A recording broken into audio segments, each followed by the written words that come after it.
process.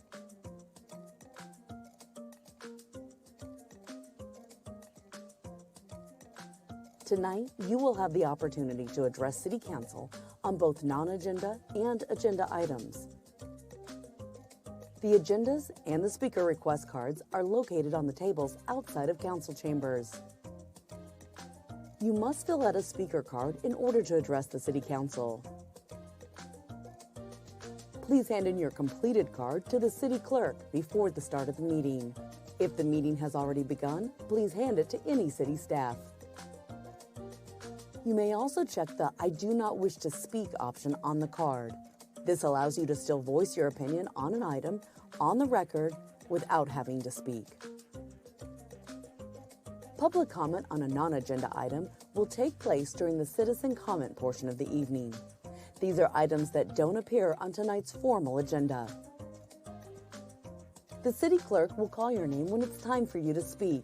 At that time, please approach the podium and state your name for the record. We ask that you speak clearly into the microphone. You'll have a maximum of 3 minutes, and there is a timer visible from the podium.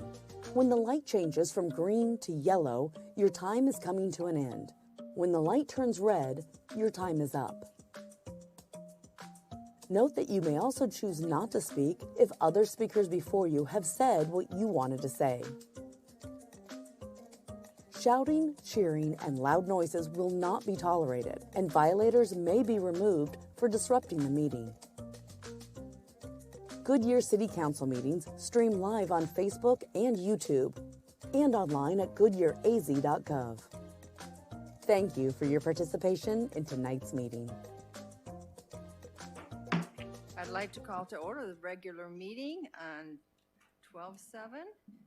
I'd like to call our council member Laura Tano to the floor for pledge allegiance and invocation.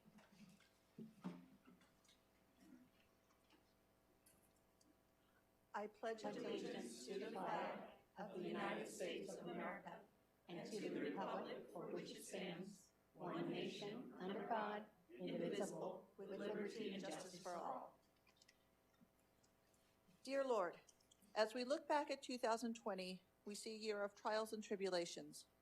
We ask that you comfort those in need and keep at your side those who have you called home.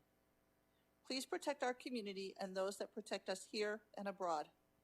We ask for knowledge and assistance for our doctors and scientists as they work with our most vulnerable. We ask for your blessings and grace, and we ask for a prosperous 2021.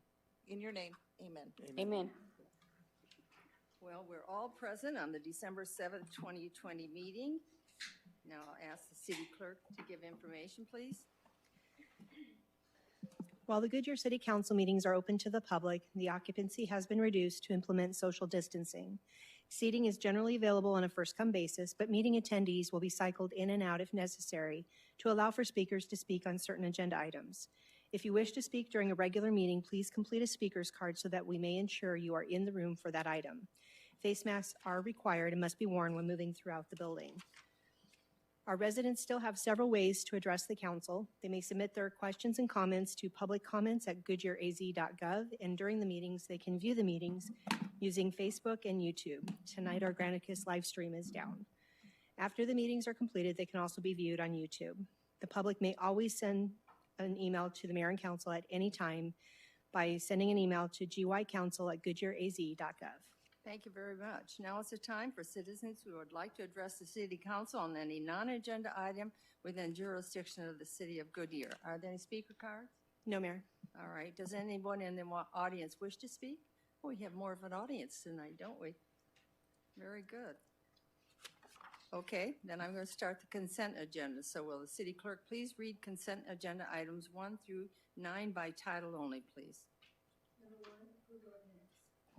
Number 1, approval of minutes. Number 2, approve the final plat of Goodyear Civic Square Parcel B, Phase 1, subject to stipulations. Number 3, approve the final plat of Goodyear Civic Square Parcel B, Phase 2, subject to stipulations. Number 4, approve a new Series 12 restaurant liquor license for Mariscos Camarón Paleo. Number 5, approve resolution number 2020-2117 approving replat of Lot 1 of Airport Gateway at Goodyear and Miterland Division of Goodyear Fire Station 181, providing authority to modify to make technical corrections, providing direction for recordation of documents, and providing for an effective date. Number 6, approve the final plat for Cotton Flower Marketplace, lots 1A to 4 and 6 to 9, subject to stipulations. Number 7, approve the final plat for First Park at PV 303 South, subject to stipulations. Number 8, accept the dedication of 3 public utility sidewalk and access easements and 6 water line and access easements within Estrella Parkway from various entities. Number 9, approve the acceptance of 2 quitclaim deeds from Unidynamics Phoenix, Inc., a Delaware corporation for portions of property on North Litchfield Road and West Van Buren Street. Thank you. Does anyone on the council wish to remove an item from the consent agenda? Then may I have a motion and a second to approve items 1 through 9? Do I hear that motion? So moved. Second. I heard a motion from Vice Mayor Stipp and a second from Councilman Pizzillo. Roll call vote, please. Vice Mayor Stipp? Aye. Councilmember Pizzillo? Aye. Councilmember Loretano? Aye. Councilmember Campbell? Aye. Councilmember Hampton? Aye. Councilmember Kano? Aye. Mayor Lord? Aye. The motion carries. Well, let's go to the business. I'd like to remind council to wait for the motion a second before discussion. We'll start with number 10. This is our first item on business, to consider approving the First Amendment of the Development Agreement for Elwood Logistics Center. Deputy Director of Engineering, Stephanie Senko, will present. Stephanie? Stefan. Why don't I get it right? Uh-huh. There you go. Steve's good, or Steven. Thank you. Let's do Stephen. It's so much easier, and then I wouldn't have made the first mistake. May I use the Elmo?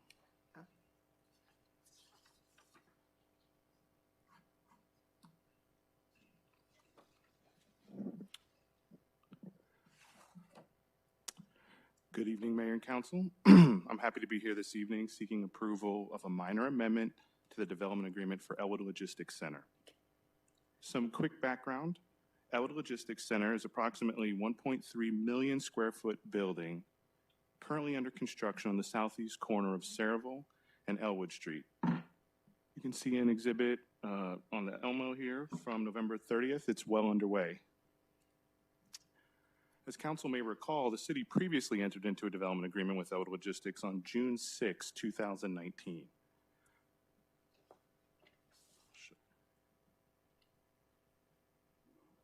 It's an aerial of the area. In the agreement, Elwood Logistics agreed to construct the remainder of Elwood Street from the eastern end of the property to Estrella Parkway, in addition to the half-street frontage, which is their normal requirement. The agreement included terms for reimbursement of the cost of the improvements subject to certain maximums, and the terms were more favorable if completed by a certain deadline.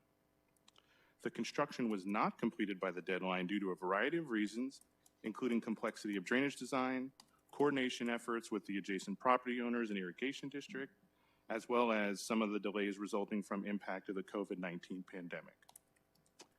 The amendment, Elwood Logistics has requested an amendment to extend the deadline for completing the improvements. They are offering to provide the city with an extra easement to allow for the storage of additional off-site drainage, which would be a benefit to the city. Staff is supportive of this amendment, as it would be a win-win for both the city and Elwood Logistics. That concludes my presentation, and I'm available for any questions. Thank you very much. Are there any speaker cards? No, Mayor. Would anybody in the audience like to speak? Will the city clerk then please read resolution number 2020-2119 by title only, please? Adopt resolution number 2020-2119, conditionally approving the First Amendment to the Development Agreement for Elwood Logistics Center, the First Amendment, providing for an effective date of the First Amendment, providing authorization and direction, providing a deadline for execution of the First Amendment, and providing an effective date of the resolution. Thank you. Can I have a motion and second to approve resolution number 2020-2019? Do I hear that motion? So moved. Second. I heard a motion from Councilman Kano and a second from Councilman, thank you, Hampton. Open for council discussion? No discussion? Roll call, please. Vice Mayor Stipp? Aye. Councilmember Loretano? Aye. Councilmember Campbell? Aye. Councilmember Hampton? Aye. Councilmember Kano? Aye. Councilmember Pizzillo? Aye. Mayor Lord? Aye. The motion carries. We're at number 11. The item is on business is to consider adopting the 2021 state and federal legislative agenda. Government Relation Manager, Jenna Cariccio, Yeah, good. Will present.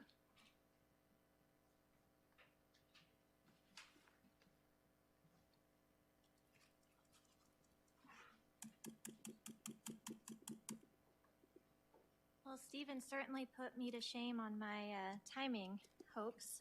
He was quick. So, get settled here. Mayor and Council, it's so nice to see all of you in person tonight. As the Mayor said, I am in front of you this evening to present to for your consideration the 2021 state and federal legislative agendas. If approved, these documents will provide critical direction when weighing in on bills at the state capitol that are of most importance to you and to the benefit of our Goodyear community.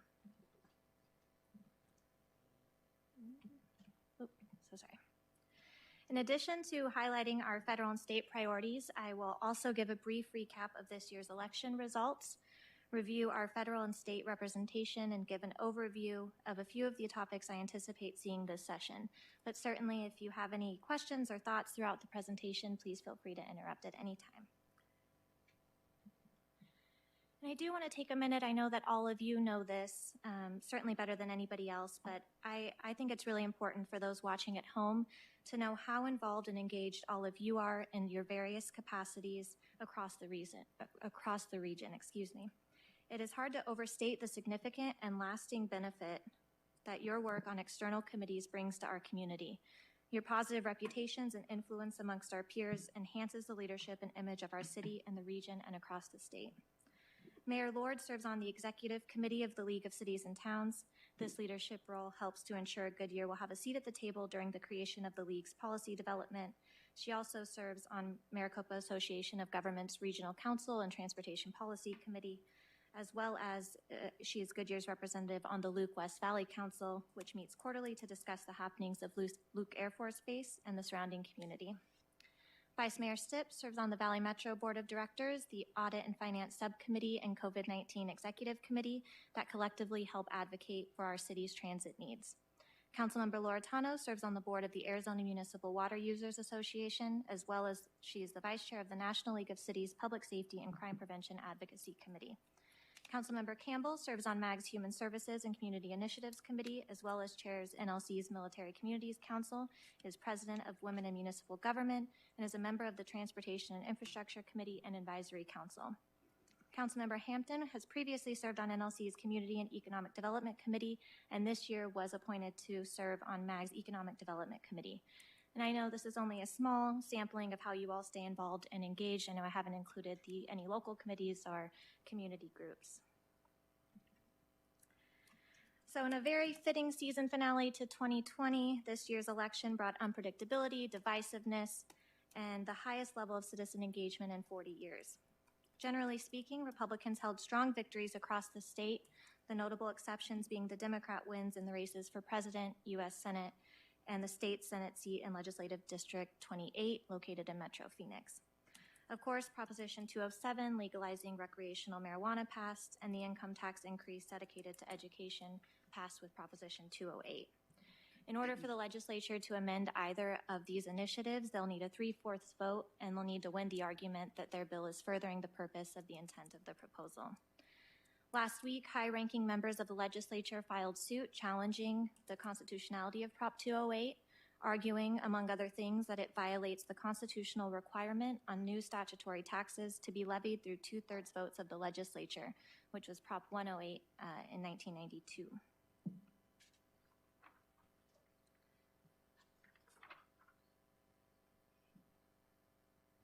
The city of Goodyear, as you all know, is represented by the state's 2 U.S. Senators, Kirsten Sinema and Mark Kelly, as well as Congressional Districts 3 and 8, served by Raul Grijalva and Debbie Lesko, respectively. Please excuse the senator-elect on the slide. This was created before he was sworn in last week. And, you know, in a typical year, we would all be heading to D.C. in March to meet with this congressional delegation in person at the National League of Cities Conference. Unfortunately, this year it will be mostly virtual. But I do want, just to say, rest assured, we do remain in regular contact with our federal delegation and their staffs and stay connected despite these recent challenges. On the federal side of things, we are keeping an eye on policies and budgetary shifts that may impact the mission of Luke Air Force Base, including protecting military airports, limiting encroachment, and expanding future missions. Goodyear is part of the West Valley Partners, that helps provide federal representation to support and protect the base as well. I also wanted to highlight the importance of working with our federal delegation as we build a robust transportation network. On the regional side of things, we are actively working with MAG and our local neighbors to potentially extend the current half-cent transportation sales tax in Prop 400 that expires in 2025. But on the federal side of things, we want to encourage policies and budgetary priorities that emphasize the importance of local infrastructure and maintenance needs and allow us the ability to seek additional federal and grant funding opportunities. This slide is just intended for comparison purposes. Last session, we saw a record number of bills introduced, only to see the majority of them fall victim to an early adjournment brought on by the COVID-19 pandemic. Last session will go down in modern history as a session with the fewest new laws enacted. Senate leadership has already made a commitment to fast-track a good majority of the bipartisan bills that were held up solely because of the way session was adjourned last year, and we will likely tackle those first right out the gate of the session. So for the sake of timing and to compete with Stephen, I will not read through this slide, but do want to highlight again the legislative leadership in both chambers. This will be the case for the next two sessions. And of course, as you all know, our city is encompassed within two state legislative districts. Here is our LD4 representatives, Senator Lisa Otondo, Representative Charlene Fernandez, and our new representative-elect, Joel John. Both Senator Otondo and Representative Fernandez will be joining us virtually during Wednesday's legislative breakfast, and Representative-elect Joel John will be joining us in person. The meeting that I had with him a few weeks ago, he was very excited to meet all of you and was looking forward to the opportunity. Do want to point out it's telling for his potential within the caucus to already have a vice chairmanship under Representative Dunn's Land, Ag, and Rural Affairs Committee. And of course, in LD 13, we're all very familiar with these faces. This representation continues. I do want to point out the chairmanships that each of these members now have. Senator Kerr will be chair of the Natural Resources, Energy, and Water Committee. Representative Osborne will chair Health and Human Services, and Representative Dunn, as I mentioned, will chair Land, Ag, and Rural Affairs. We expect Senator Kerr to be joining us virtually on Wednesday, and both Representatives Osborne and Dunn will be here in person.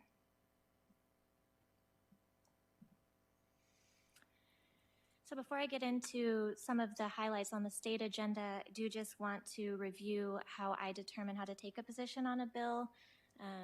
I read every bill that's introduced, and with the great help of our department directors, I send out the bills to their relevant departments, and based on their feedback and insight, use this guiding document through the prism of this guiding document to help me consider what position to take. So listed here, do just want to highlight two key tenets that I know you're all very familiar with, and that is preserving local funding and supporting local control. These are easily the most common tenets we see threatened during any given legislative session through preemption efforts or unfunded mandates. We tend to see a number of bills that push the onus to local governments or paint cities under the broad stroke of a statewide concern. Beyond these more general examples shown on this slide are a few of the efforts I anticipate being big-ticket items this session. Of note, Mayor Lord successfully championed a Goodyear policy proposal through the League's resolution adoption process. This bill was brought forth by our clerk's office in an effort to reduce burdensome and antiquated posting requirements. This proposal reflects staff's commitment to identify and eliminate red tape that could ultimately help save taxpayer dollars down the line. I do anticipate that we will see firefighter cancer presumption reappear. Although Senator Heather Carter lost her bid for re-election, Senator Paul Boyer will likely continue to champion this effort. Last year, Senate Bill 1160 deemed it a presumption when a firefighter or fire investigator was diagnosed with certain cancers to be conclusive and irrebuttable under certain conditions. This bill passed the Senate 25-4, and I anticipate seeing the same draft introduced this year. Also anticipate a number of efforts to address issues specific to COVID-19, including this interim's formation of a joint ad hoc committee that is charged with making recommendations for legislation to limit future governors' ability to declare a statewide emergency. To date, they've met one time, but it's likely we'll see a bill next session to include recommendations from this committee. And of course, what's on my radar when I hear this is what impacts there might be on local governments or mayors' abilities to declare their own local emergencies. Along, in that same category, there's been a number of conversations regarding civil liability.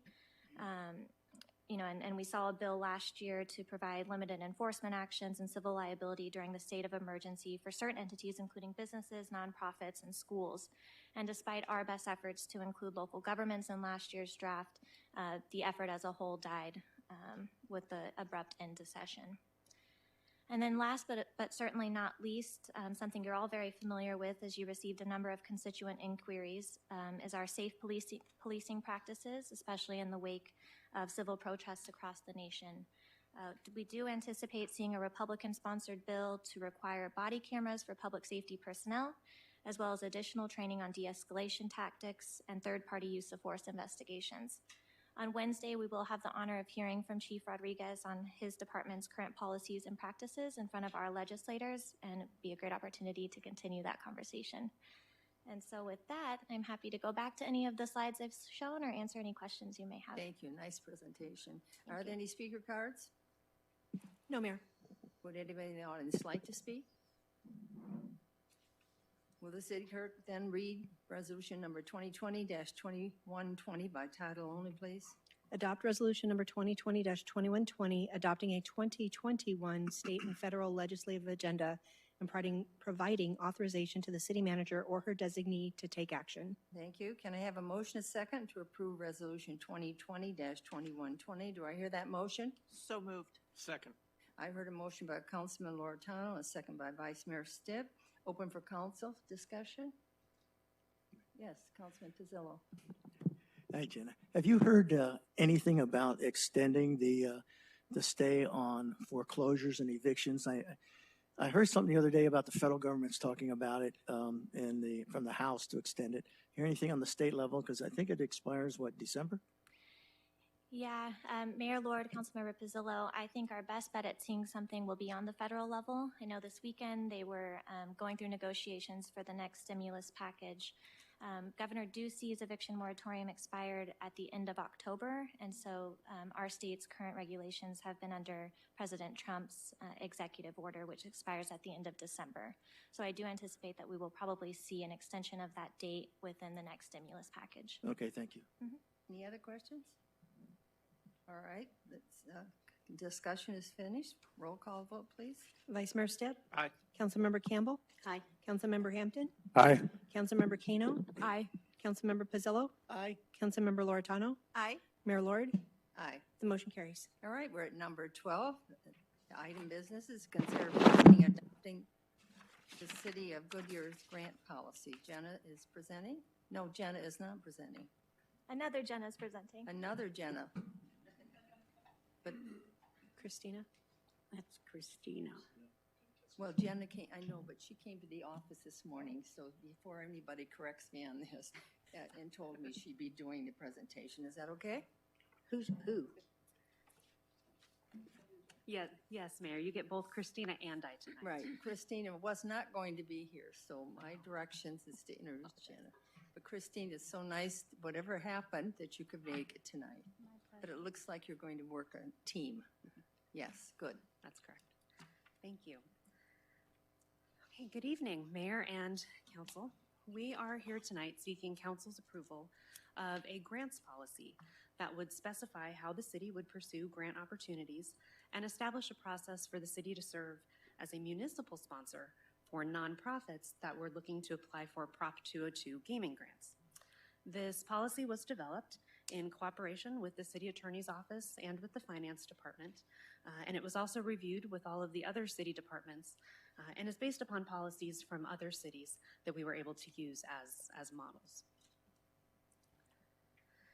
Now, as you know, the city already aggressively pursues grant opportunities. This isn't anything new. But the reason we're coming before you today to request your approval of this policy is to really formalize and standardize the process that we go through when we're looking to apply for a grant or to then accept a grant that's been awarded to us.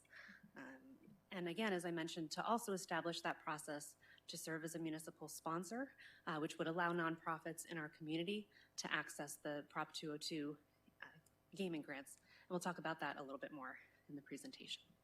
And so with that introduction, I am going to turn it over to Christina, and she'll walk you through some of the main components of the policy itself. Thank you. Thank you. Good evening, Mayor and Council. For the purposes of this policy, when we use the term grant, we're talking about external funding for programs or projects that are administered by the city that we earn through mechanisms like competitive discretionary grants or block grant opportunities, typically from other units of government. Also by application to private foundations or corporate foundation programs. For the purpose of this policy, we are not counting sponsorships or donations or in-kind contributions, and development agreements are not considered grants. Now, the city manager already has authority to sign agreements under $75,000, but agreements over $75,000 require council approval. To be consistent, our intent is to seek council approval in advance of any applications we do that are over $75,000 and applications that would create new city programs or services or add new positions, anything that may further obligate the city so that staff doesn't find themselves later down the road presenting something to council that you wouldn't be supportive of if we were to get funded. As I mentioned, our intent is to always seek council approval for opportunities that fall in those categories before we submit an application. However, there may be situations where time constraints, because we find out about a funding opportunity and the deadline is quick on approach, and there's not a chance to get on a council agenda, affects staff's ability to meet those deadlines. And in those cases, like maybe during a council break or something like that, the policy establishes that the mayor may provide conditional approval for staff to proceed with an application contingent on subsequent council action. And in those cases, then we'd bring the fact that we were applying for this opportunity back to the full council as soon as possible, and the application would be withdrawn if it doesn't receive council support at that time, but at least we would make the application deadline. Conditional mayoral approval should be reserved for unique situations, though, and every effort should be made to bring grant opportunities to council prior to submittal. There are two situations then when we would seek council approval after an application but before signing a grant agreement. And the first would be if the grant was under $75,000, but the grantor required an IGA or some sort of official council action to complete the grant agreement. And the other would most likely be due to some sort of administrative oversight where council previously authorized an application but did not simultaneously authorize entering into the grant agreement if it was awarded. It's our intent to seek all of those approvals at once so we don't have to keep eating away at your valuable agenda to get administrative steps taken care of. Okay, so as I mentioned, the second piece of the policy establishes a process for the city to serve as what's called a municipal sponsor for a nonprofit organization that would be seeking to apply for Prop 202 Indian gaming grants. When Prop 202 was approved in 2002, allowing tribes to engage in gaming, it did specify that the tribes would then share a portion of their proceeds, either directly with local governments for services to the general public, or that nonprofit organizations or schools, for example, could apply for that funding, but only if their application was sponsored by a municipal government who would serve as a pass-through. So the policy that we're proposing would establish and streamline a process for the city to review any requests that we would receive in order to then serve as a sponsor for organizations that are looking to apply for those grants. The policy establishes that these are the criteria we would look at if we were to receive a request.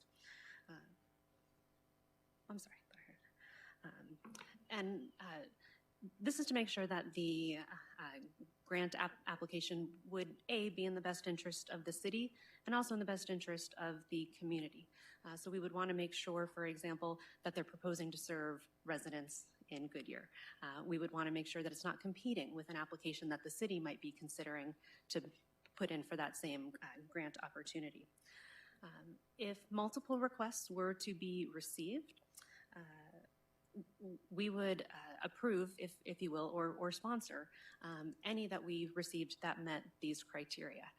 Since the city is not really the final recipient, we're just serving as a pass-through, we wouldn't be competing against ourselves and would allow the grantor, or in this case the tribal nation, to determine whichever grant they felt best met their priorities. Just to outline a little bit about the process, if we were asked to serve as a municipal sponsor, we would, of course, first review that all of the criteria would met. We would then sign or approve the application on a staff level, unless the grantor did require council action, in which case we would bring it forward to council on a consent agenda. If they were to then be awarded the funds, the city would receive those funds. We would execute a pass-through agreement with the nonprofit organization prior to then distributing the funds to that group. But the city would not in any way be responsible for performance or financial monitoring. It's purely an administrative act of serving as that pass-through. And with that, Mayor and Council, that completes our presentation. We'd be happy to take any questions and would recommend Council's approval of the resolution and grants policy. Thank you very much. Are there any speaker cards? No, Mayor. Would anybody in the audience like to speak? All right, will the city clerk please read resolution number 2020-2116 by title only, please? Adopt resolution number 2020-2116, approving and adopting the City of Goodyear grants policy. Can I have a motion, a second, to approve resolution number 2020-2116? Do I hear a motion? So moved. Second. I heard a motion from Councilman Hampton, a second from Councilman Pizzillo. Open for council discussion. Vice Mayor Stipp. Okay, we'll go from there. Good thing there's two. It's like a drummer. My first question is actually for Rourke. So the policy all the policy says on the in case of emergency brake lasting for the mayor to do it, it just says mayor. Is it necessary that we say or designee in the event that the physical mayor is not, we're on a council break, the mayor's on vacation? I think that's different as an acting, but is that? I think that's probably covered under the city code and the charter, because it talks about the vice mayor acting in the absence of the mayor or another acting mayor. So okay, so it's irrelevant. I believe it's okay. Covered. Just double checking. Second question is there is not a provision in the policy, but I think it would make some sense that there's an automatic notification to council that the grant application has been done. I think if we're going to do it, if we're giving up some of our responsibility, we at least ought to be notified. And it can be something as simple in a manager's update or whatever, just, hey, we've done this. And then third, I didn't see in the resolution on the pass-through grant, I guess I'm going to say, does the $75,000 limit apply to the pass-throughs as well? It's kind of silent. And just making sure that, oh, we're not going to do a $100,000 pass-through to whatever without council's authorization. So can you at least talk to that one? Sure. Mayor and Vice Mayor Stipp, that's actually a very good question, and I don't know that we had necessarily looked at those two pieces together. But no, I think that certainly would make sense. You're right, that would be quite a large amount of money for the city to be sponsoring. Passing through. So yes, I would think that it would make sense to use that same criteria in addition to the criteria specifically for the municipal sponsorship piece, that we would also use that $75,000 threshold.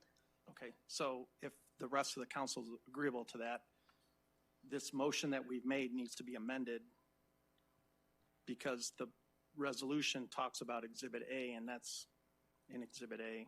So I'm looking to the attorney. All right, is that so? I'm going to let you make the motion. You asked for Yeah, it. Mr. Smart Guy. Yeah. I looked at it earlier, it didn't click until you were talking, and I'm like, let me actually look at the resolution. So I apologize for not having that teed up earlier.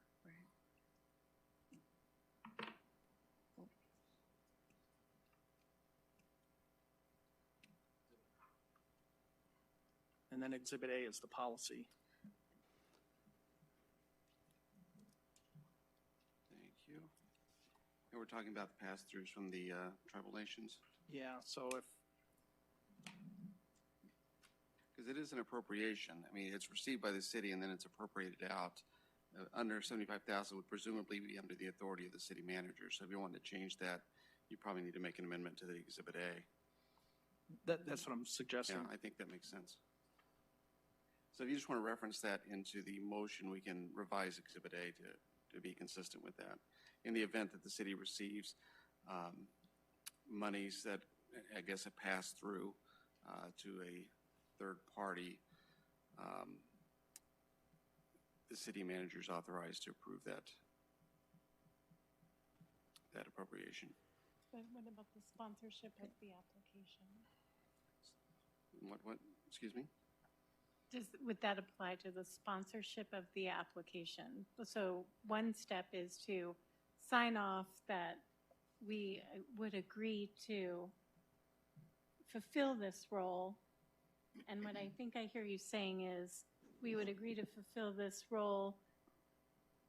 Staff can make that decision if the application meets all the criteria of the funder, if it's below $75,000, but if it's over $75,000, staff would seek council support to sign off on an application. I thought that was Are you talking about for Over. pass-throughs? Yeah. So I believe that we would be mirroring the pass-through the same way that the grant policy is written for city grants. If it's over 75, the first step would be to come before council and then get authorization at that time for it to go all the way through the process. Can I just throw one sentence that might solve this? And I apologize for everybody that's watching and listening to this, and I feel really bad about not catching this earlier. Municipal sponsorship in excess of $75,000 must receive city council approval prior to authorization by city staff.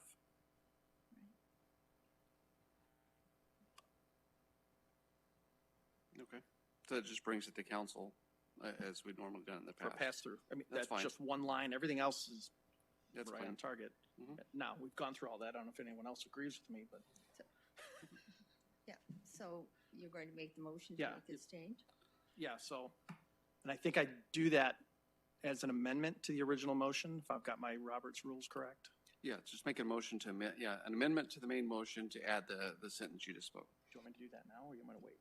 You might as well do it now. Okay, then, Mayor, I'd like to make a motion that we amend the original motion to include in the policy under municipal sponsorship that all municipal sponsorship in excess of $75,000 must receive city council approval prior to any authorization by the city staff.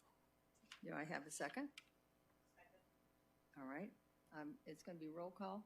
I'm Well, assuming. we're still talking. Discussion? Yeah, Okay. sorry, I think. That's why I asked her if she wanted to do it now or wait till the Yeah, end. don't we have to, discussion on it? Is that what where are Yeah, we? you discussed the amendment at this point. The amendment's on the floor. All right, Just the amendment. all right. Just the amendment. Councilman Campbell, you have, Well, mine's not on that, it's on the whole issue. So you put a monkey wrench in it again, as usual, Bill. Thank you very much. So we've got to debate your sentence, and then we can This come is back why and talk I asked about the the mayor whole if she wanted to thing. do it now or later, Wally. I didn't Yeah, mean to throw a it's monkey okay. wrench into it. Because sometimes these nonprofits don't know how much money they're going to get. They put in for the tribal money, and they say, we want to buy a mobile pantry van, and it's going to cost $94,000. And they apply, but then they get $10,000. So we may approve that, yes, if they get the 94, we'll let them do a pass-through, but if it's that they don't know, and sometimes they don't put the right amount of money in. So you saying what you said, to me, it was already in the resolution, but that just probably spells it out more than what I was reading in it, because I wasn't trying to find a loop. I wasn't either. It just So, presented itself. okay. So we can vote on his motion. I don't know, I saw Christina go like this. If there's no more debate, then you can vote on the amendment. Okay. No other discussion? On the amendment. Just on the amendment. Just the amendment. Roll call vote? Vice Mayor Stiff? Aye. Councilmember Hampton? Aye. Councilmember Kano? Aye. Councilmember Pizzillo? Aye. Councilmember Loretano? Aye. Councilmember Campbell? Aye. Mayor Lord? Aye. Motion carries. All right, so we have a first and second on the other motion, so now let's do a roll call. Well, we'd like to talk Discussion, about it. discussion. Thank you. You want to talk? She wants to talk. I want to talk. Joe, you want to talk? Okay. Councilman Kano? Thank you, Mayor. A number of our nonprofits are not located in Goodyear, and it's a regional approach. And so will they be limited to only serving Goodyear? They bleed over to the other districts for our sponsorship. I think the intent is basically the concept being we're not the funder. We're just facilitating the access to people who are serving our residents and others to access those dollars by being a pass-through. And we recognize council's desire to increase access to resources or services for our residents. So we would look that they are at least serving Goodyear residents, but it wouldn't have to be exclusively serving unless council wants it to be exclusively serving Goodyear residents. Now would be the time to make that distinction in this policy.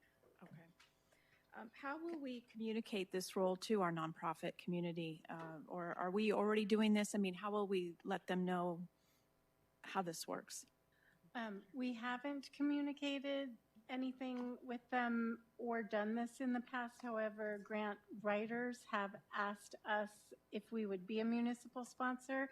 And that's typically how it's come. That's how it got on our radar in the first place, when we didn't have a policy or process at that time or an understanding of what it would be getting the city into. So since we were already working on the grant policy, when the request began coming in, we incorporated it into this. So it would be on our website as it is on the City of Mesa website or Gilbert, for example. Okay. And my last question is that the city is not responsible for performance, which is good. You can't monitor it, but we're attaching our name. So are you going to, I know you have criteria, but you are going to vet out the nonprofits, or it's people that we're already in relationship with, or? Because it's No? not for us to make that determination. If they met the criteria that's outlined in the policy, that's what would be advanced to the tribe for them to make a determination of whether or not to invest in the organization or not. And then in terms of removing ourselves from any performance requirements, it would be incorporated into the IGA that we do that says we're going to deposit the check, write a new one, and be done. Okay, so then what is good standing with the city? What's that criteria mean? That they're current on their taxes and license, business license and registration Okay. and things. Thank you. Any other comment? I have some questions. Councilman I have a couple Campbell? of questions. Is this proposed grant language going to apply to all departments in the city? Police, fire, everybody?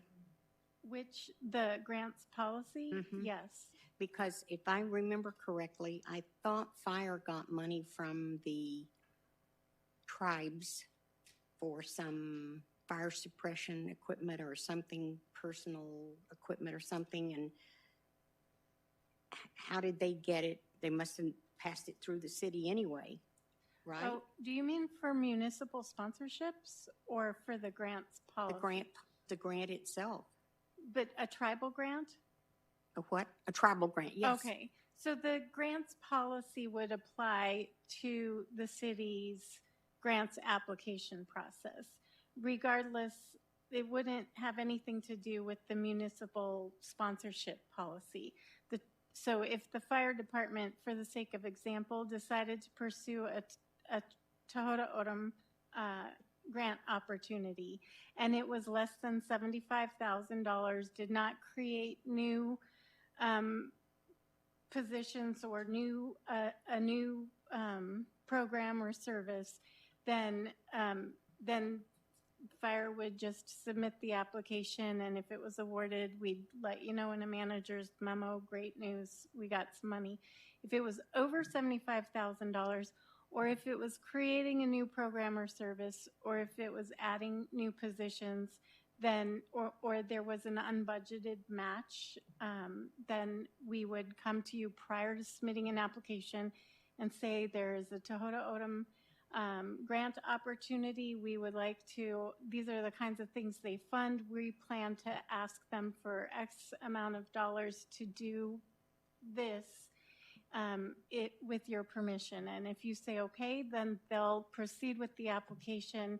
And if they get funded, roll with it. And if they don't, then they didn't get funded. I think my question really was, is police and fire going to be able to continue to put in on their own grants without all of this other stuff? Yes. And as long as it's under 75,000, it doesn't come before council. We just get notified that they've got it. And I don't want to do anything to hamper them from getting the grants, because they hear of things that none of us ever hear of. Right. And I also want to address, the nonprofits know to ask the cities for a pass-through. It's not something we need to tell them. If they need a pass-through, they will come to us and ask us, because they've done it before. All Faith has done it many times, and I keep sending them to other cities because we couldn't do it for them. But it would be nice that we would be able to do it, because they serve only Goodyear and only Buckeye. And that's really close to home.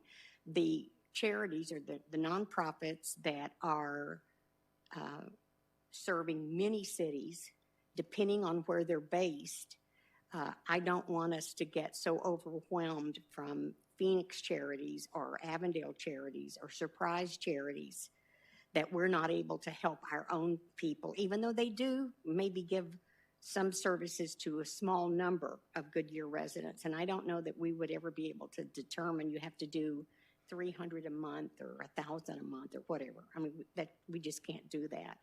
But I just want us to be aware that once we start doing this, we need to be selective, because the larger, the nonprofits that are in the larger cities are already doing them. And they just may think it's an easy pass to ask Goodyear, which is okay, but I would prefer to keep it as close to Goodyear as we can, because you said other cities do this already. Right. I mean, generally, the tribal nations have relationships with the Everybody. Elected official. Yeah. Right. Yeah, we all get a letter. Right. And then they tell us to, you want to apply. So I pass it out to every board I sit on and say, go for it, because they want to reach as many as they can. The guidance that I got from my associates in Maricopa and Mesa and Chandler was a good way to curb the administrative burden, because that's the issue for the city is really an administrative burden. Right. And the way to curb the administrative burden is to put the caveat that they should be serving your residents. Right. And so they apply, we approve it, they apply. The money comes to the city of Goodyear, and then the city of Goodyear takes the money, deposits it, cuts a check to the charity, and then the charity expends it however they said they were going to do it. Then they send the reporting documents back to the tribal or whoever they got it from, and we don't have to do any type of administrative work whatsoever, other than we're just taking the money, depositing it, and then issuing another check direct to them for the full amount with no service charge. Very good. Thank you very much. Any other discussion? Roll call vote, please. Vice Mayor Stipp? Aye. Councilmember Kano? Aye. Councilmember Pizzillo? Aye. Councilmember Loretano? Aye. Councilmember Campbell? Aye. Councilmember Hampton, Aye. Mayor Lord, Aye. the motion carries. All right, we're down to 13 on business to consider approving the mid-FY 2021 budget changes. Finance Manager and Budget and Research, Lori Wigenroth, will present. Lori?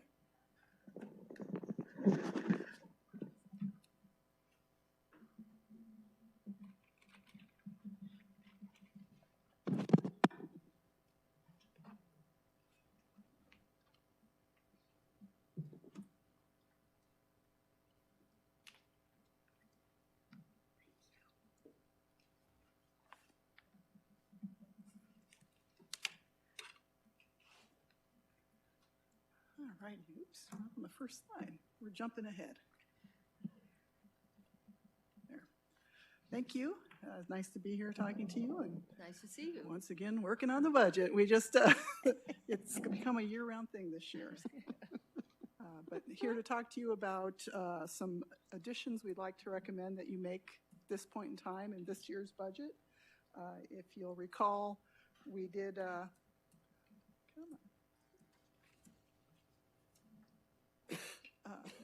we talked to you at the retreat in November about kind of an idea of what's happening with city resources and city expenses, as well as then discussing with you a general look at we're looking for next year, and then some the additions that we'd like to make. And so I'm just going to kind of briefly go over today why we have the resources to make these additions at this point in time, and then kind of walk you through what those additions are. And so I'd start with reviewing how last year finished. So FY20 ended on June 30th. And we did reduce our revenue estimates in March when the pandemic was declared. But we did finish the year well above our estimated revenues. And also with expenditure savings, we typically have expenditure savings and typically have revenue increases. And some of you, these numbers are the pre-audit results. They were prepared in October. Some of you may have been at an audit committee meeting today that may have seen a slightly different number for the general fund ending balance. It's about a little bit less than $2 million lower than what's shown here. When I talked to you before, I shared that we were still pre-audit and moving forward with that work. So the 21.3 million increase in our ending fund balance will be about a little bit shy of $20 million when we come back and show you the first round of discussions for developing the 22 budget. But essentially revenues are the main reason that our expenditures are up. That fund balance is up. And kind of the reason those revenues are up were in addition to our normal conservatism in preparing revenue estimates, we were especially conservative given the nature of the pandemic and the timing of which we were preparing those estimates. We had no information or very little information last March on what would happen to our revenues and expenses. And we didn't anticipate some of the behavior changes that came along with folks starting to spend more time at home. So there were things like auto incentives that may have changed spending behaviors or the timing of spending. Certainly the stimulus payments were made that had some impact on people's spending behaviors. Again, kind of staying at home. I know I've heard lots of stories about people making home improvements and those types of things that may not have otherwise happened. And for us, those are taxable activities, so they bring in revenue to us. And then the restaurants adapted fairly quickly to takeout and found a way not to have their revenues drop as significantly as we initially anticipated. The other thing is we are, if you'll recall, starting with last October, we had a new tax on online transactions. And so those revenues are coming in. They were not revenues we had in the past, so they're new revenues to us. For the most part, there is some evidence of some substitution, but not significant. And those revenues are coming in higher than we anticipated. Again, brand new revenue source we were very conservative with. In addition, Goodyear is just growing. I looked at last month's building permit activity. It's again higher than the prior year, which was higher than the prior year, which was higher than the prior year. So we continue to benefit on the revenue side from that growth that's happening. And then, as I mentioned previously, we've always taken a conservative approach, especially for the construction sales tax and those development-related user fees. So those were some of the reasons why that revenues were up so much. As we move forward, I'll talk a little bit about why we feel it's okay to move forward with these changes now. In making this presentation to and making these recommendations to you, we again just want to emphasize that we're assuming there's no major change in response to the pandemic. We know there is some increase in the infection rates right now, but we're assuming kind of consistent with what we've experienced so far through the pandemic, that there's no changes at the federal level in terms of funding coming to us or not being available to us. We're also not assuming that a normal economic recession would begin in the near term, and that there won't be any significant slowing in the growth that we're experiencing. And we certainly don't see any sign that is going on at this point in time. So in terms of why we're here and why we feel you have the resources to move forward with these actions, if you recall, we did two things when we adopted this year's budget. One was, the first thing we did is we reduced our revenue estimates in both prior fiscal year FY20 and for FY21's budget. Those revenue reductions totaled $12.3 million. We created the capacity in our budget that if those revenues materialize, that we would be able to spend them. So we created the appropriation capacity that if we collected this $12.3 million, we could actually use it to pay for expenses. More than that $12.3 million has been recovered. So in all of the areas where we did make reductions, that amount or more has been recovered. So we returned up, we're actually above what our estimates were last March. So that $12.3 million was not budgeted on specific expenditures. It was budgeted in case these resources came in. The other thing you did when you adopted the budget is we adopted a special contingency of $17.1 million in the general fund. That was revenue that we were in our revenue estimates, and a decision was made to take a conservative approach to expenditures. So then rather than allocating that $17.1 million to expenditures in the adopted budget, we set it aside with a promise to come back at mid-year to talk to you about if you could reallocate, if you could use those resources for other purposes. So again, this was already provided for in the budget, and we feel that because revenues are booming or revenues are above where we were, certainly spending this contingency would be a reasonable approach.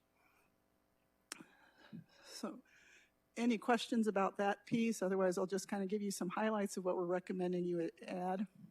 Questions, council? I haven't heard you use the word booming before. Yeah, then I backed down on it. It's a great feel. It certainly feels that way when you look at revenue estimates. In fact, I'll share with you a little bit.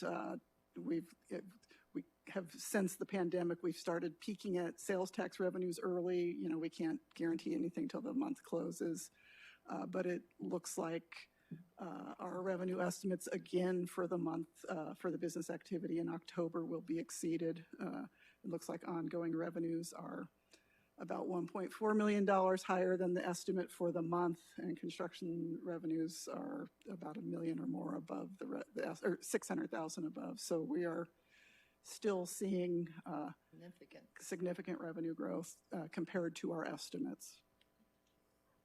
And then the retail areas are showing double-digit growth over last year's actuals as well. So in terms of the recommended changes, one of the things when we did discuss the budget with you, when you adopted it in June of last year, both the management and the council was very concerned with and very clear that they wanted that there would be a mid-year discussion about compensation increases for non-represented employees If you recall, represented employees, their agreements were negotiated prior, essentially completely negotiated prior to the pandemic. So those were honored by the council and those raises were provided. They were about 5%. In July, in the adopted budget, non-represented employees received a 2.5% market increase. So what we're recommending now is an additional 2.5% merit increase, which is movement within your pay range. So it doesn't change the pay ranges, it gives you a raise within your pay range. And if somebody's at the top of their pay range, they get a lump sum payment of 1.25%, and that's consistent with our past practice of lump sums are half of what the merit increase is. Those pay increases would become effective with the pay period that begins on January 10th. Then the other budget additions, just a quick summary here of kind of what we're recommending you add. So about $8.7 million in general funds, split almost 50-50 between ongoing and one-time expenses. And then a couple of items in the water fund and the wastewater fund. Also, that would be adding 34.2 full-time equivalent positions with these adjustments. And I show you the column on the end, the part year ongoing. That's our estimated cost of what the ongoing pieces will cost in FY21. Since we're adding these items mid-year, our normal practice is to account for the full cost of the items. So in the first columns, we're showing you the full year cost of something like the positions that are being added. But that $2.5 million in general fund is what we estimate the actual increase in ongoing costs will be this year. And we just share that so that you know already there's about $1.5 million in additional ending fund balance that will come at the end of this year because we won't spend that whole $4 million of ongoing resources. So just to kind of walk you through the changes, the highlights of the changes, not all of the changes. You had in your packet a list of all the recommended changes, also just a summary of the changes that involved positions. And then we provided you a high-level summary of all the additions that you've made to the budget from adopting this budget, some changes that were made in July to these changes that we're recommending today. So you can see a full recounting of the changes that you've made from the FY20 budget.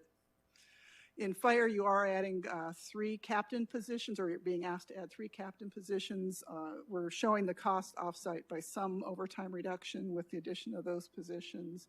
And we're also recommending converting a fire staff support position in the fire prevention area be converted from a half-time part-time position to a full-time position. I'll also note that one of the changes since we talked to you in November is in the fire additions. We've reduced the one-time cost of the item related to their recruitment plans.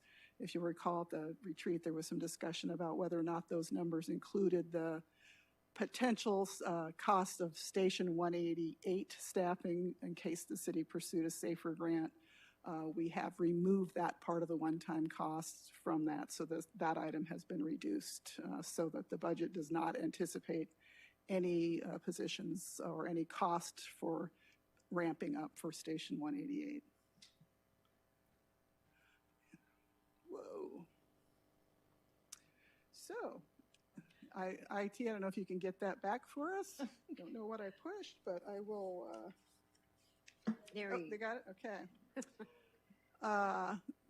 In police, we are adding 2 officers, one for traffic and one for investigations.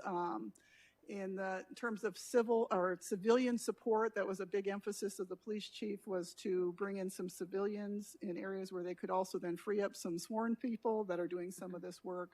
So we're adding a position in records supervision, field operations, and a crime scene supervisor position. In addition, there's a recommendation to add a municipal security coordinator position to deal with citywide security needs, and we're recommending that now to help plan the new city hall as we continue to work on that project. In the court, we're recommending adding a bailiff, which will have some impact on freeing up some of the police officer resources that are used in the court now. And then there'll be a supervisor for case processing.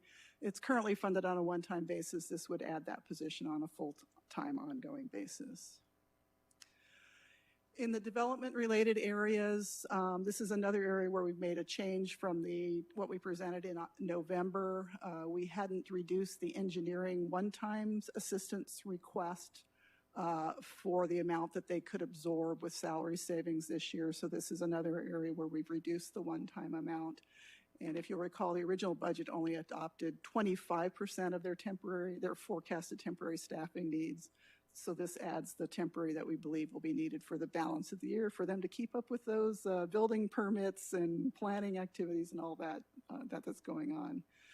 Also recommending adding a position in IT to support development-related systems. I know there's a project in the capital plan to have them work on a new permitting system, so that position would help with those types of activities. And then also a scheduling system for their inspection area. And then you've already approved one aspect of the Bullard landscape enhancement reimbursements. We came forward to you with the first entity that was eligible to be reimbursed. This adds the amount that's needed for all the anticipated reimbursements for the work that's being done to enhance the landscaping along Bullard. I don't remember which one I pushed, that was the bad button. In parks, we are 4 positions associated with the recreation campus. This is, we funded opening the doors and letting people come in and use the basic services in the adopted budget. This adds the additional recreation or the additional programming services that were anticipated in the original project. So it's not an increase from what we intended to fund. It's just that when we did the bare bones budget at the beginning of the year, we opted to not recommend those at this point in time. So this brings the facilities to how we intended to open them. It also adds another summer recreation site. Those are very popular, and so we'll have another site available. And then also add additional staffing for the arts and culture program. We've had a park ranger program going on for a couple of years on a one-time funded basis. This recommends moving it in the positions to a full-time ongoing status, or not full-time positions, still part-time positions, but an ongoing program. And we add a project management coordinator, a lot of projects going on in that department. They have their asset management program and other things, so this will help them move those forward. And then some ongoing funding. We've had a number of years where we've also been funding one-time levels for changes in watering levels and fertilization levels. This puts that all on an ongoing funding basis, as well as extending some vacant property cleanup on city-owned facilities. At the ballpark, we are recommending adding 4 positions. The MLB teams are using the property longer, which makes it harder to maintain it. Some of this will be offset by revenue for the cases where we can charge them within the terms of the contract, but the cost will not be fully offset by that. We're also adding a part-time position to do maintenance, which I guess that piece is supposed to be 0. And then some equipment for that area. Technology, we're recommending quite a few positions. City's had a lot of growth, and we need to keep up with that on the technology side. We're adding a GIS analyst, which is primarily to support the development that's going on and getting those addresses and things in the system. A project coordinator, and then an infrastructure engineer, and an AV technician to help us in settings like this, as well as to help plan the new city hall needs as well.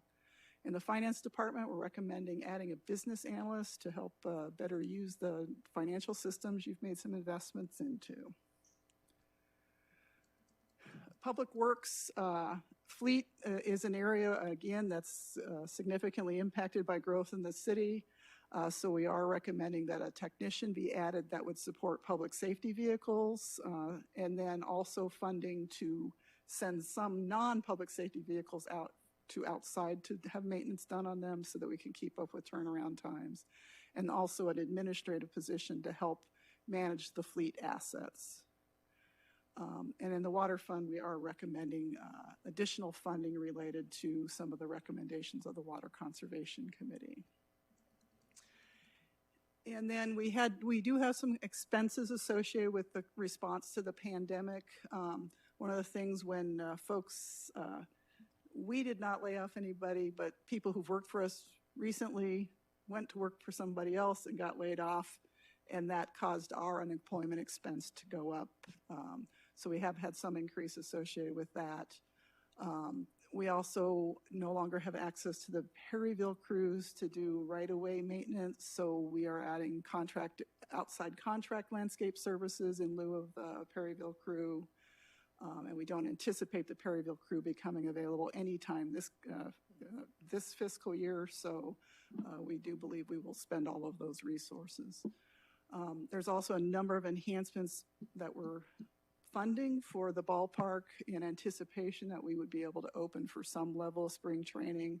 So we're asking you to go ahead and approve those enhancements, recognizing that if for some reason spring training doesn't happen, we would only make the required expenditures, but we would not necessarily move forward with all those recommendations. And then we've also had some bulk trash volume increases which we're calling COVID related, because I don't know about you, but I know in my neighborhood there's all kinds of bulk trash, so more than there was before, furniture, appliances, it's amazing. So we're adding some funding in solid waste to deal with that increase.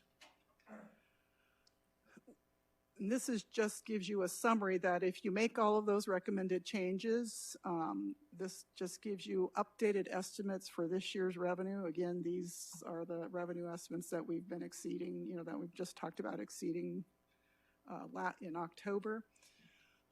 So with those updated estimates, we would still finish this year with $5.4 million of uncommitted ongoing resources and $67 million in one-time resources. Those would typically move into developing the budget for FY22 as one-time resources, but they'd certainly be available to you as well for later in the year if something comes up and you wanted to do something this year. And with that, I would be happy to answer any questions. Otherwise, ask you if you would approve the compensation, position, and budget changes that are recommended. Thank you. We like all that happy news. Very good. Are there any speaker cards? No, Mayor. Would anybody in the audience like to speak? And can I have a motion and second to approve the compensation changes, position changes, and budget transfer to implement? Non-represented 2.5% merit or 1.25% lump sum compensation increase effective with the pay period beginning January 10, 2021, and budget and position changes outlined in attachment A and B. Do I hear a motion? So moved. Second. I've heard a motion from Councilman Campbell and a second from Councilman Loretano. Open for council discussion. Councilman Bazzillo. Hi, Lori. Great job. Just to follow up mainly for the parks area, as they start pulling more demand on the fields.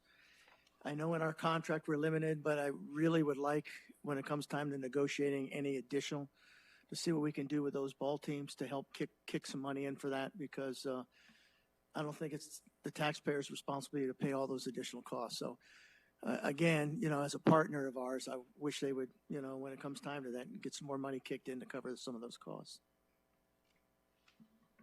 Anybody else? I've got a question. Yes, Wally. Lori, I have a question. I don't understand the increased unemployment expense for prior employees. I've never had to apply for unemployment insurance in my life.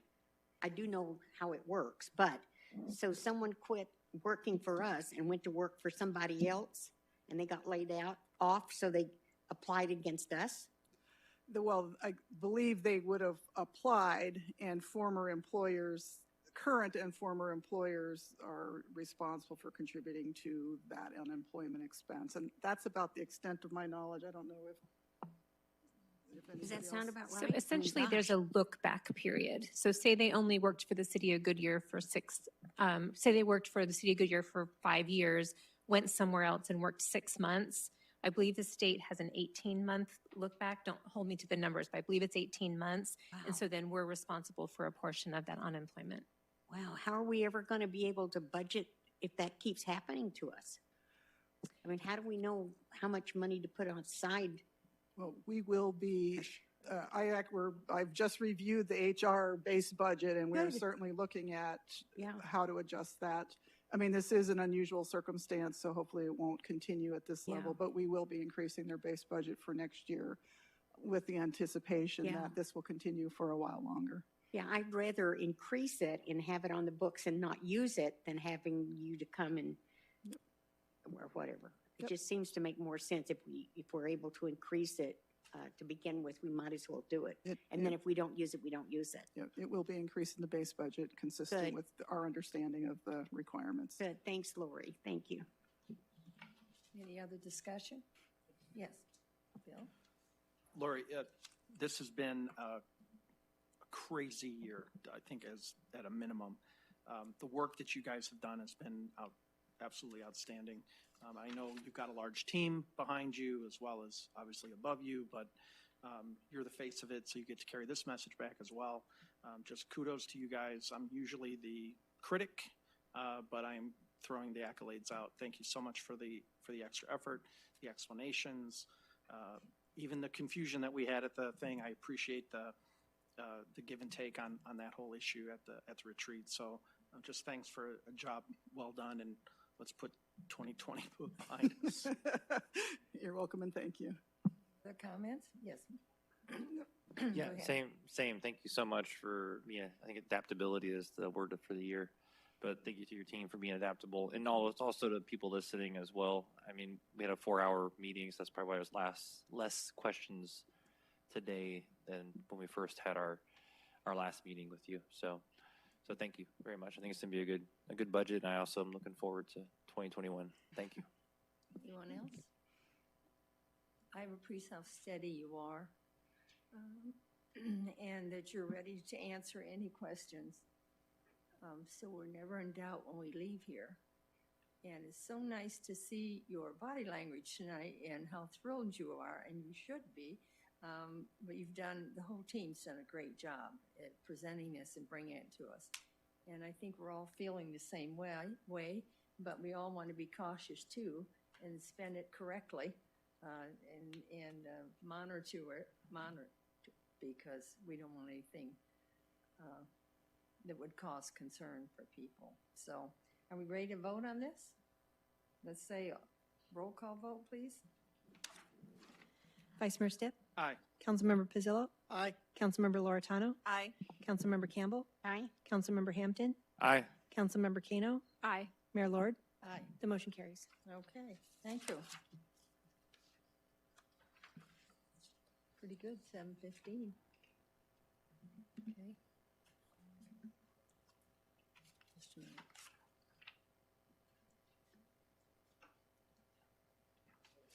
Okay, it's down to comments. All right, Councilman Pizzolo. Kudos to our Parks Department and Goodyear Rocks. I had the pleasure of introducing our opening band there with the Goodyear Rocks. I know this year I wish it was live versus virtual, but it is what it is as a result of, as Vice Mayor mentioned, the 2020 year. But again, I understand that it went over quite well, and the acts were fantastic. I'm just looking forward in the future to have more of them and hopefully live. I just knew you were going to enjoy that. I did. I knew you were going to be the star. Councilman Campbell. I just want to report that this week I took 1,200 dozen cookies to Luke Air Force Base. Sherry came over to my house, and she and Tori could not believe the mounds of cookies on every chair, every table, everywhere. But it was so wonderful because it was all from Pebble Creek with the exception of one platter from the chef at La Loma, who is a friend of mine. And when I took it out to Luke, they told me that this was the first year that they had not received any other donation for that cookie drive. And because of us putting out so much, they were able to give it to every airman in the barracks, every squadron, and the security police and the flight line. And it was just amazing. Good job. And also, and because of that, which I'm really excited about, it was really a wonderful thing to do. And they were, I would say 99% freshly baked cookies. There were a few store-bought, but most of them were just baked with these wonderful bakers that we have in Pebble Creek. And also, the Pebble Creek Home Tour raised over $11,000 for Shop with a Cop this year. So we have been very busy, and even with COVID, we were able to overcome the obstacles. Wonderful. And we did very good. So it was really fun. Great accomplishment. Thank you. You're for welcome. all Well, the work. just thank the residents of Pebble Creek. They're the awesome people. Gosh, They're givers for they sure. sure are. Sherry? Well, thank you, Wally. When we saw all the cookies, it was like, oh my God. I want to thank Parks and everyone and the fire department. They escorted Santa around our whole city. Yes. You know, so nobody got to miss Santa. And if you haven't heard, Dr. Fauci said that Santa has special antibodies, so he will not be getting sick. Okay, so he's safe. But I want to thank that because I know, especially the kids, the young ones, are missing all these traditions and everything. So I want to thank him for going the extra mile for that, because that really is great. And also noticed our box painted up in a stray, and I've noticed several other ones around the city. It's beautiful. If you haven't made it up there, when you come up there by the Safeway, it's just very eye-catching. It makes you smile in 2020. So. Nice. Go ahead. Yeah, Councilman Hampton? Also the same thing. I thank you for going to other extra neighborhoods with the Santa on the fire engine. A lot of neighborhoods were really, really excited about it. So thank you to staff for that as well. And then also with the art, the hearts that are getting painted around town are really neat to see all their variety and get people excited about our 75th anniversary as well. So they're all unique. They're all really done well, and they're in random places that I wouldn't expect at all times either. So I think it's a neat, special little treat for people in different neighborhoods and different areas of the city to get excited. So I don't even know how many there are. I don't remember, but I know there's quite a few. So thank you to staff as well. That's it. Thank you. Vice Mayor Stitt? I have nothing to report. I just have a few questions. This past weekend or week, we received a request from a resident about panhandling ordinance, and we promoted the police response team, the hot team, but we didn't really address the issue on why we are not prohibiting panhandling in our city. So if we can get information on that, I think that would be helpful for us. Second is if I think hands-free communication law takes effect in January of 21. I'm looking at the police chief, maybe. Can we just get a follow-up on that and then really start promoting that issue? On my way here tonight, I was in the middle lane. On either side, both drivers, hands on their phone, looking as we were coming down here. So I think it's obviously a statewide issue, but if we can do something to champion that, I think Councilmember Pizzillo would appreciate it more than anybody, but. Yeah, I'm the one out there on two wheels. Yeah. As long as you don't take your eye off the road, looking at the people. Apparently it's okay. You can hold your phone on the wheel. I just want to point that out because it's really hard like this. I can see you turning your head. So Yeah. Understand though. Yeah. And then finally, we received this past Friday eviction and foreclosure status updates in the manager's report, which are not surprisingly down simply because there's been a moratorium on it. But it kind of begs the question, what did staff take away, quote unquote, from our conversation at the retreat on the eviction issue? Are we looking at ways to provide us eviction assistance? What are we doing? Because the takeaway that I had from that report was, hey, they're down, there's nothing for us to do. And that is not, I think, the direction that we were talking about at the retreat, about us being prepared for the guillotine, which is going to come in January. And so I'd just like to get the feedback on what do we make of that info? And that's it. Thank you.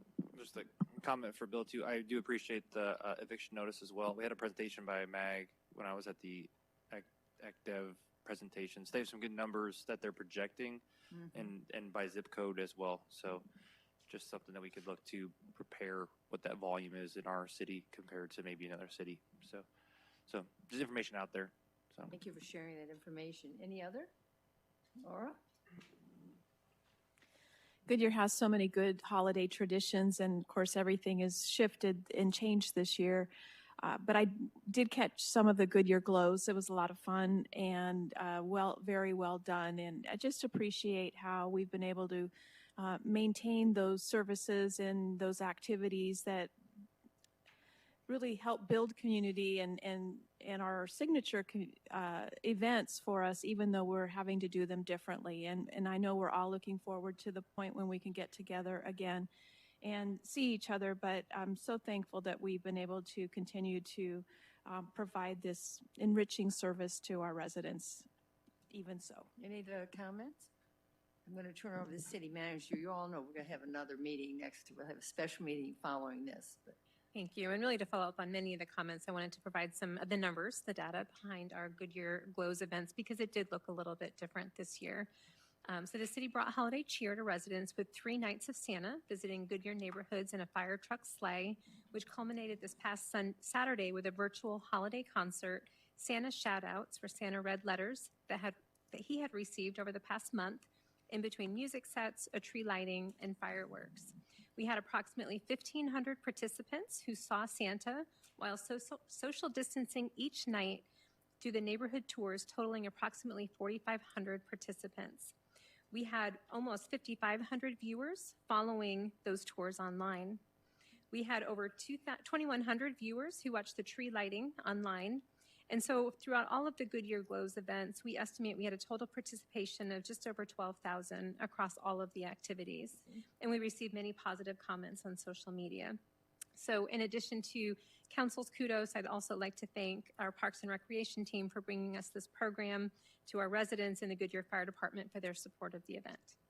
well, that's all good news, and congratulate all the hard work from everybody and all the joy that it produced. So great. All right, our next meeting will be a special meeting, December 10th, 2020. And so no further business to discuss. I'm going to adjourn this, and then we're going to start the next meeting. So this meeting is adjourned.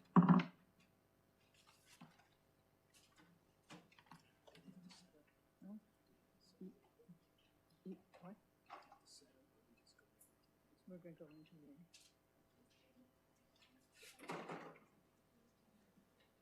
I'm watching to see if Julie's ready.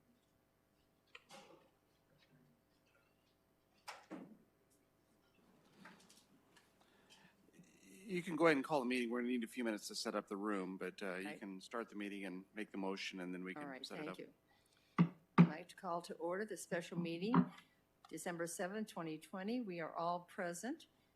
Council, upon roll call, may convene into an executive session as posted for the following. So do I hear a motion?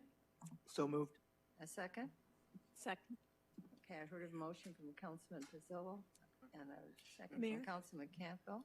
Madam Mayor, we need to read the items I into the am. record I'm going real to read quick. it right now, okay? Pursuant to the ARS 38-431-03A3 and 4, discussion or consultation for the legal advice with the city attorney to consider the city's position and instruct the city attorney regarding the One Arizona Opioid Settlement Memorandum of Understanding. 2 is the pursuant to ARS 38-431 1.03A34, and discussion and consultation with the city attorney and the city manager to receive an update to consider its position, to provide instruction and direction to the city attorney, the city manager regarding the city's position in connection with contractual negotiations and associated with economic development. I'd like a second motion to go into an executive session. Do I hear that motion? So moved. Second? All right, here, Councilman Pizzillo did the motion, and second was Councilman Campbell. Roll call vote, please. Vice Mayor Stipp? Aye. Councilmember Loretano? Aye. Councilmember Campbell? Councilmember Hampton? Aye. Councilmember Kano? Aye. Councilmember Pizzillo? Aye. Mayor Lord? Aye. All right. Motion carries. We will now take 10-minute break, okay, for staff to remove the microphones and other items in the room.